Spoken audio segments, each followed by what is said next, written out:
Hi అండి. నమస్తే. నేను మీ Lakshmi. Welcome back to our channel. ఈరోజు మనం చాలా ఈజీగా తక్కువ టైంలో చేసుకునే 2 రకాల నైవేద్యాలు చేసి చూపియబోతున్నానండి. కేసరిబాతు అలానే శనగలండి. ఈ 2 కూడా అమ్మవారికి ఇష్టమైన నైవేద్యాలను. శనగలు వాయనానికి కూడా ఇస్తా ఉంటారు చూడండి. శనగలనేది చాలా మంచిది.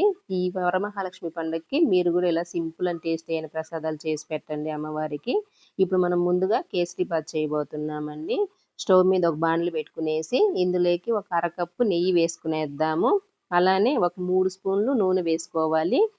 ఎలాంటి స్మెల్ లేని ఆయిల్ వేసుకోవాలండి. సన్‌ఫ్లవర్ ఆయిల్ వేసుకోవాలి. ఇప్పుడు ఇందులోంచి ఒక గరిటె నిండా నూనె అనేది గిన్నెలోకి తీసి వేసుకోవాలి. మనం ఇప్పుడు హాఫ్ గంట వచ్చింది కదా! ఇంకొక గంట మొత్తం చేర్చి కూడా ఒక గంట నిండా తీసుకున్నామండి.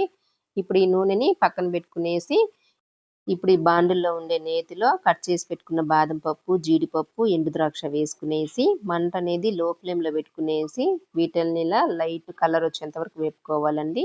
ఇలా వేగినేటియన్నీ తీసి ఒక ప్లేట్‌లో వేసుకునేసి ఇదే నేతిలో ఒక కప్పు నిండా సూజీ రవ్వ వేసుకోవాలండి. మీకు ప్రసాదం ఎక్కువ కావాలనుకుంటే కప్ అనేది మీకు నచ్చిన మెజర్‌మెంట్ అనేది పెట్టుకోవచ్చు. నేనైతే కొంచెం చిన్న కప్పుతోనే తీసి వేసుకున్నాను.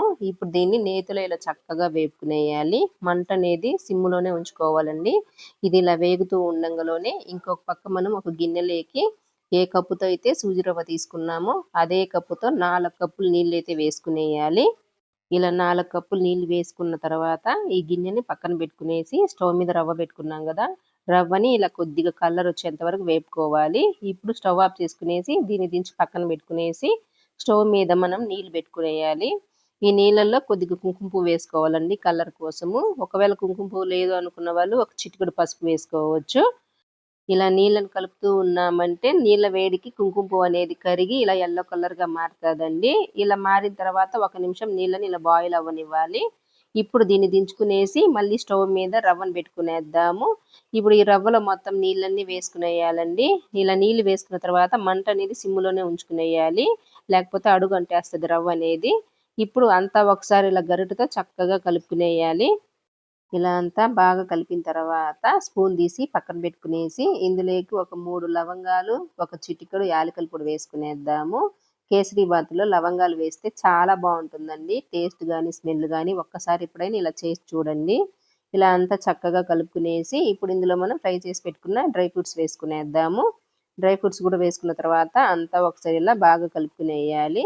ఇప్పుడు ఇందులోకి ఏ కప్పుతో అయితే రవ్వ తీసుకున్నామో అదే కప్పు నిండా చక్కెర వేసుకునేయాలండి. ఈ చక్కెర స్వీట్ అనేది కరెక్ట్‌గా సరిపోతుంది. ఒకవేళ ఎక్కువ తినాలనుకున్న వాళ్ళు ఇంకొద్దిగా వేసుకోండి. ఇలా చక్కెర కూడా వేసుకున్న తర్వాత నాకు కలర్ రాలేదని చెప్పేసి నేను ఇంకొద్దిగా కుంకుమ పువ్వు అయితే వేసినాను. ఇలా కుంకుమ పువ్వు కూడా వేసినాక చక్కెరని ఇలా బాగా కలుపుకునేసి కరిగిన తర్వాత మనం తీసి పెట్టుకున్నాం కదా! గిన్నెలో కొంచెం నూనె, నెయ్యి అనేది దీన్నంతా ఇప్పుడు ఈ కేసరిలో వేసుకునేయాలి. ఇలా వేసిన తర్వాత అంతా ఒకసారి కలిపేసుకునేసి మూత పెట్టి ఒక 2 నిమిషాలు చక్కగా ఉడికించుకునేయాలండి. మనం పైన నూనె వేసినాం కాబట్టి. 2 నిమిషాలు ఇలా ఉడికిన తర్వాత మూత తీసి అంతా ఒకసారి ఇలా కలుపుకునేయాలి. ఇలా పైన ఆయిల్ వేసేదాని వల్ల ఈ కేసరిబాత్ అనేది గట్టిపడకుండా ఇలా పలచగా ఉంటుంది. తింటా ఉంటే భలే స్మూత్‌గా ఉంటుందండి కేసరిబాత్ అనేది. నోట్లో వెన్నలా కరిగిపోతుంది. అంత టేస్టీగా ఉంటుంది. ఇలా అంతా కలిపిన తర్వాత స్టవ్ ఆఫ్ చేసుకునేస్తే మనకి కేసరిబాత్ అనేది రెడీ అయిపోయింది.